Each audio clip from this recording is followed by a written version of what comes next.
기도함으로 새벽기도 시작하겠습니다. 하나님 아버지 감사합니다. 이 시간이 하나님의 시간, 하나님을 아는 시간, 하나님 가운데 거하는 시간, 하나님의 은혜의 생수를 맛보는 시간, 하나님의 만나를 맛보며 오늘의 살 힘을 얻는 시간 되게 하여 주옵소서. 예수님 이름 받들어 기도합니다. 아멘.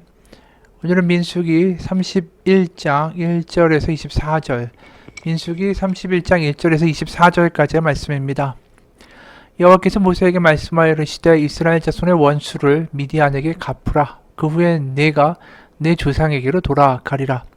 모세가 백성에게 말하여 이르되 너와 함께 있는 사람들 가운데서 전쟁에 나갈 사람들을 무장시키고 미디안을 치러 보내어 여호와의 원수를 갚되 이스라엘 모든 지파에게 각 지파에서 1000명씩을 전쟁에 보낼지니라 하매 각 지파에서 1000명씩 이스라엘 100만 명 중에서 12,000명을 택하여 무장을 시킨지라.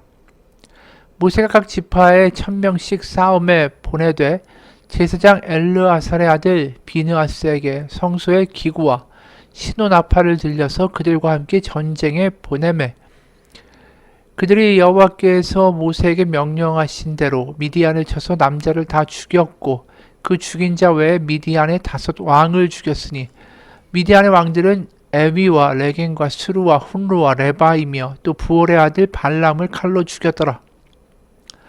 이스라엘 자손이 미디안의 부녀들과 그들의 아이들을 사로잡고 그들의 가축과 양떼와 재물을 다 탈취하고 그들이 거처하는 성읍들과 촌락을 다 불사르고 탈취한 것, 노략한 것, 사람과 짐승을 다 빼앗으니라.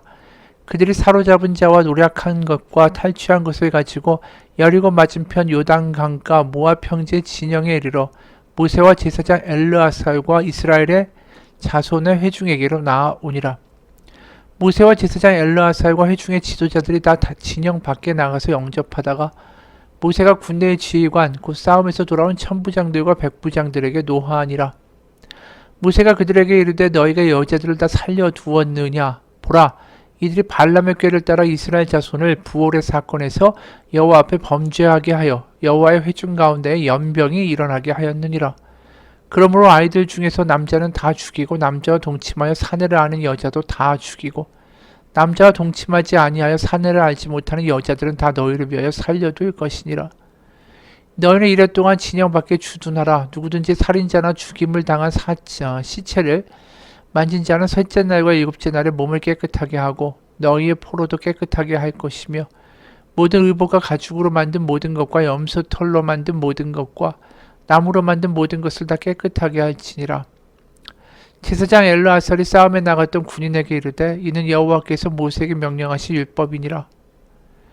금, 은, 동, 철과 주석과 납 등의 불에 견딜 만한 모든 물건은 불을 지나게 하라. 그리하면 깨끗하려니와 다만 정결하게 하는 물로 그것을 깨끗하게 할 것이며 불에 견디지 못할 모든 것은 물을 지나게 할 것이니라. 너는 일곱째 날에 옷을 빨아서 깨끗하게 한 후에 진영에 들어올지니라. 아멘. 오늘은 이제 25장에서 우리가 부올이라는 곳에서 이스라엘을 음행과 우상 숭배에 빠뜨렸던 미디안 그 족속에 대한 이 처분, 전쟁으로 인한 어떤 보복에 대한 글입니다. 25장에서 미디안 족속이 이 이스라엘 백성을 타락시킴으로 말미암아 하나님이 분명하게 25장 17절 이렇게 하라고 말씀하셨습니다. 미디안인들을 대적하여 그들을 치라. 18절에 이는 그들이 속임수로 너희를 대적하되 부올의 일과 미디안 지휘관의 딸 곧 부올의 일로 연병이 일어난 날에 죽임을 당한 그들의 자매 고스비의 사건으로 너희를 유혹하였음이니라. 그들이 속이고 유혹하여 이스라엘을 타락하게 했기 때문에 이들을 진멸하라 라고 이미 25장에서 말씀하신 것이죠. 그리고 오늘 그 일이 실제로 진행됩니다. 하나님은 각 지파에서 1000명씩을 선발해서 이 12,000명을 미디안 정벌에 파견하시죠. 동원하십니다. 그리고 비느하스, 우리가 25장에서 그 부올의 사건에서 아주 중요한 역할을 했던 사람, 바로 엘르아살의 아들 비느하스죠. 이 사람이 시므온 지파의 지도자였던 심므리를 죽이고 또 그와 같이 음행을 저질렀던 미디안 추장의 딸 고스비를 그 음행의 현장에서 창으로 꿰뚫어 죽였습니다. 하나님이 그 비느하스를 지정하셔서 네가 전쟁의 성소의 기구와 이 나팔을 들고 전쟁에 같이 나아가라. 그래서 12,000명과 비느하스가 가서 미디안의 모든 남자들을 다 죽이고, 그리고 미디안 5지파가 있는데 그 5족속의 그 리더들, 족장, 지도자들을 다 죽이죠. 그래서 8절에 이제 미디안 왕이라고 표현되어 있는데, 그래서 에이와 레겐과 수루와 후루와 레바이며, 또 거기에 이제 부올의 아들 발람, 그 이스라엘을 모압 왕 발락의 명에 따라서 이제 저주하라고 했지만 축복을 했던 그 예언자이자 술사죠. 그 발람을 죽였습니다. 그리고 미디안의 그 부녀 아이들 다 사로잡고 가축과 양떼와 재물을 다 가지고 이제 돌아오죠. 근데 이제 여기서 문제가 발생하는 게 뭐냐 하면 미디안 족속을 다 진멸하지 않고 이 남자들만 죽이고 돌아온 것이죠. 사실 미디안이 문제가 됐던 것은 여자들이 사실 더 큰 역할을 하지 않았습니까? 음행을 저지르도록 유혹을 했으니까. 그래서 14절에 보면 모세가 군대의 지휘관 곧 싸움에서 돌아온 천부장들과 백부장들에게 노하니라 분노한 거죠. 그 이유는 이미 말한 대로 세번역으로 16절에서 19절을 봅니다. 세번역 16절에서 19절입니다. 이 여자들이야말로 부올에서의 그 사건 때에 발람의 말을 듣고 이스라엘 자손을 꾀어 주님을 배신하게 하고 주님의 회중에 연병이 일어나게 한 바로 그 사람들이요. 여자가 문제라는 거죠. 그러나 이제 아이들 가운데서 남자는 다 죽이시오. 남자와 동침하여 사내를 안 일이 있는 여자도 다 죽이시오. 여자들 가운데서 남자와 동침하지 않아 사내를 안 일이 없는 처녀는 당신들이 차지할 몫으로 살려두시오. 그리고 당신들은 진 밖에서 이래 동안 머물러 있어야 하오. 사흘째 되는 날과 일흘째 되는 날에는 사람을 죽인 사람과 시체에 닿은 사람과 당신들만이 아니라 당신이 사로잡은 포로들도 모두 이 부정한 것을 벗는 예식을 올려야 하오. 이렇게 얘기했어요. 그러니까 이제 제외가 되는 건 다 죽이는데 이제 거기서 제외된 건 이 동침한 경험이 없는 젊은 여자들은 살려주라. 왜냐면 이 여인들은 25장에서 부올의 사건에 연루가 된 여자들이 아니기 때문이죠. 사실 오늘 보면 이 출애굽 2세대가 믿음 가운데 뭔가 순종을 하고 있지만 온전하진 못하다라는 생각이 들어요. 이 전쟁을 애초에 하라고 하신 하나님의 본뜻이 그리고 전쟁의 목적이 무엇인지를 알지 못한다라는 생각이 드는 거죠. 그 모세가 그러기 때문에 분노하지만 이들을 저주까지는 하지 않죠. 그리고 다만 이제 전쟁에 나갔으니까 죽은 시체와 사람을 죽였기 때문에 이 부정해졌고 붉은 송아지의 재를 이 탄 물로 뿌림을 2번 하고 일주일 동안은 진 밖에 있다가 진 안으로 나중에 들어오라. 이렇게 이제 마무리가 됩니다. 오늘 본문 중에 사실 눈에 띄는 대목이 좀 있죠. 16절에 보면 보라 이들이 발람의 꾀를 따라 이스라엘 자손을 부올의 사건에서 여호와 앞에 범죄하게 하여 여호와의 회중 가운데 연병이 일어나게 하였느니라. 오늘 이 사건에서 보면 이 발람이라는 사람이 이 모든 원인 제공자라고 말을 하는 것입니다. 그러니까 이스라엘을 유혹해서 우상 숭배와 음행에 빠지게 한 모든 계획을 짠 사람이 발람이다. 이 발람이 우리가 22장에서 24장까지 꽤 길게 나오는 사람 아닙니까? 이 사람이 그 당시에 모압과 미디안과 그 일대에서 아주 유명한 술사였고 예언자로 그 사람이 저주하는 사람에게는 저주가 내렸다라고 사람들이 평가할 정도로 아주 큰 영향력을 가진 사람이었어요. 우리가 알고 있는 바죠. 그런데 이제 그가 모압 왕의 초청을 받고 갈 때 하나님이 분명히 가지 말라고 하시지만 그럼에도 불구하고 돈 때문에 자꾸만 끌려가는 사람이었죠. 그리고 이 하나님이 갈 수 없도록 계속해서 이제 막으신데도 불구하고 여전히 이제 모압으로 가는 사람이었는데 그 사람이 결국 이제 모압과 미디안에 가서는 거기서 이 저주를 해야 되는데 축복만 이제 4번 연거푸하게 되는 일이 벌어집니다. 그러면서 심지어 23장에 보면 8절과 9절, 10절에 이런 축복까지 하고 예언도 합니다. 하나님이 저주하시지 않은 자를 내가 어찌 저주하며 여호와께서 꾸짖지 않은 자를 내가 어찌 꾸짖으랴. 내가 바위에서 그들을 보며 작은 산에서 그들을 바라보니 이 백성은 홀로 살 것이라. 그를 여러 민족 중에 하나로 여기지 않으리로다. 아주 하나님이 택하신 탁월한 민족이라는 거죠. 그리고 10절에 야곱의 티끌을 누가 능히 세며 이스라엘의 4분의 1을 누가 능히 셀고 나는 의인의 죽음을 죽기 원하며 나의 종말이 그와 같기를 바라노라. 그러니까 심지어 나의 종말이 이 야곱의 후손들 이스라엘과 같은 운명이 되었으면 좋겠다.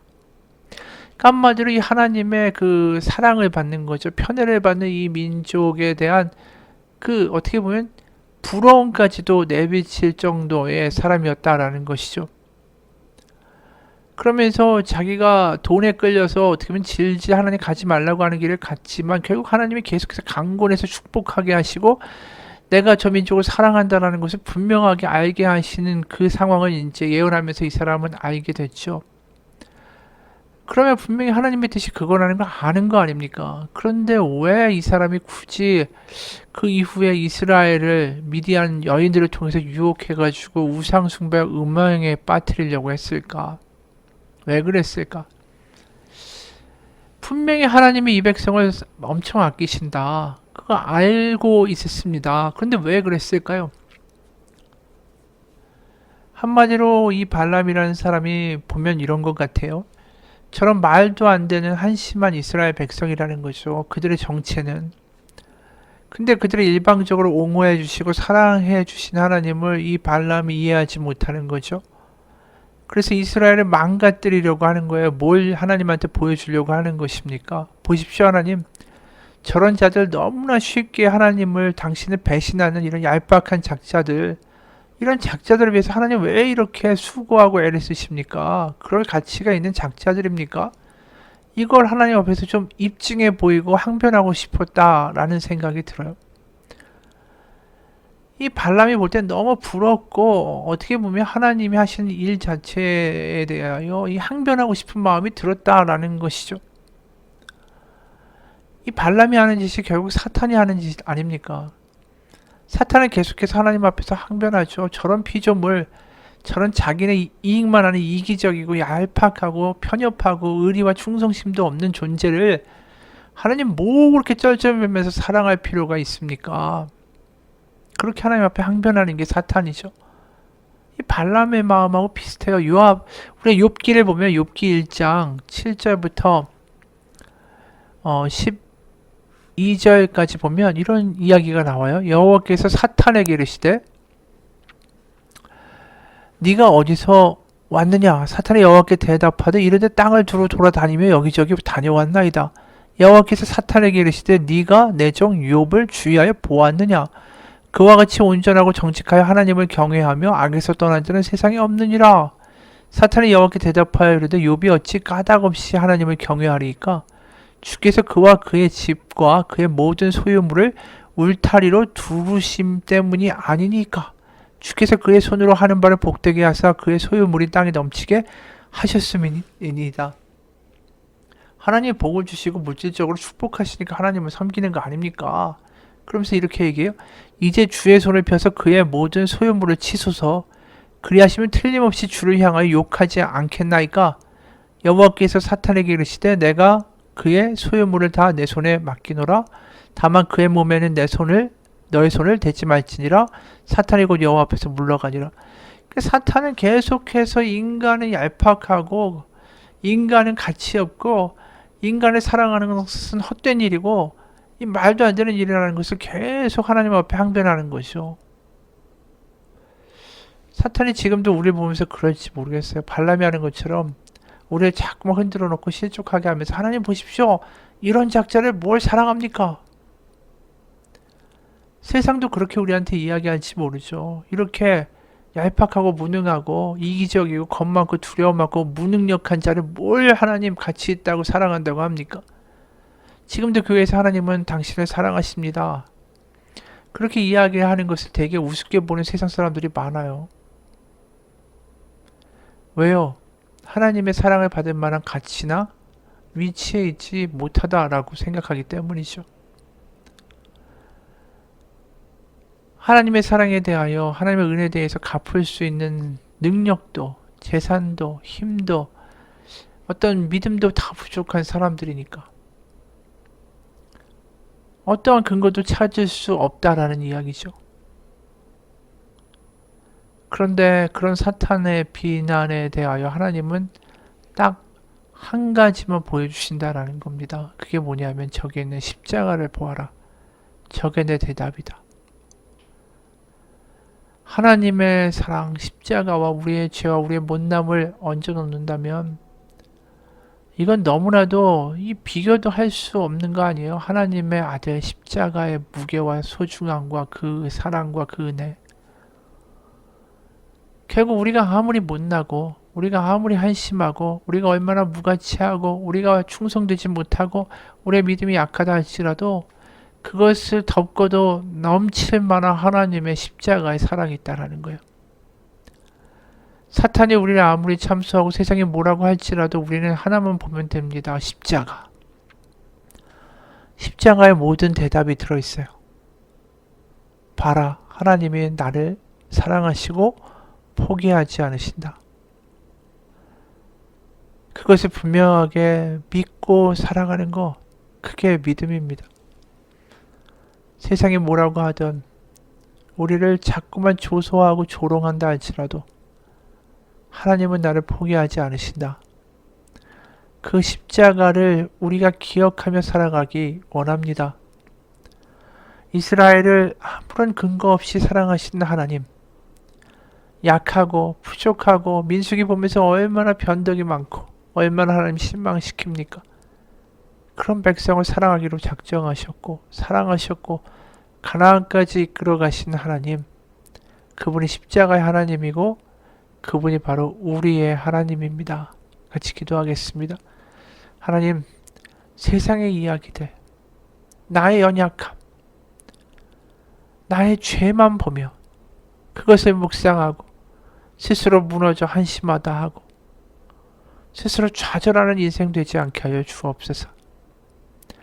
이스라엘 지파도 부족했고 죄 많고 지금도 다 멸절하라고 하시는데 못 알아듣고 자기들이 보기에 괜찮으면 자기들의 방식으로 지금 포로와 노획물들을 가지고 돌아오는 아직도 부족한 자들입니다. 발람은 입증하고 싶어 했습니다. 이렇게 엉망인 자들 사랑받을 만한 가치가 없다고. 하지만 하나님 그들을 사랑하셨습니다. 그들을 포기하지 않으셨습니다. 하나님은 지금 저도 포기하지 않으실 겁니다. 그것이 십자가의 하나님의 맹세고 약속인 것을 믿습니다. 하나님이 포기하지 아니하셨는데 제가 제 스스로를 포기하는 어리석음 가운데 빠지지 않게 하시고 하나님의 십자가를 바라보며 오늘도 하나님이 나와 함께 하신다라는 믿음 가운데 살아갈 수 있는 우리 인생 되게 도와주옵소서. 예수님 이름 받들어 기도합니다.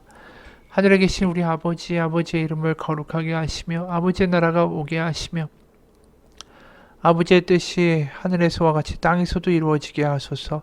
오늘 우리에게 일용할 양식을 주시고 우리가 우리에게 잘못한 사람을 용서해 준 것 같이 우리 죄를 용서하여 주시고 우리의 시험에 빠지지 않게 하시고 악에서 구하소서. 나라와 권능과 영광이 영원히 아버지의 것입니다. 아멘.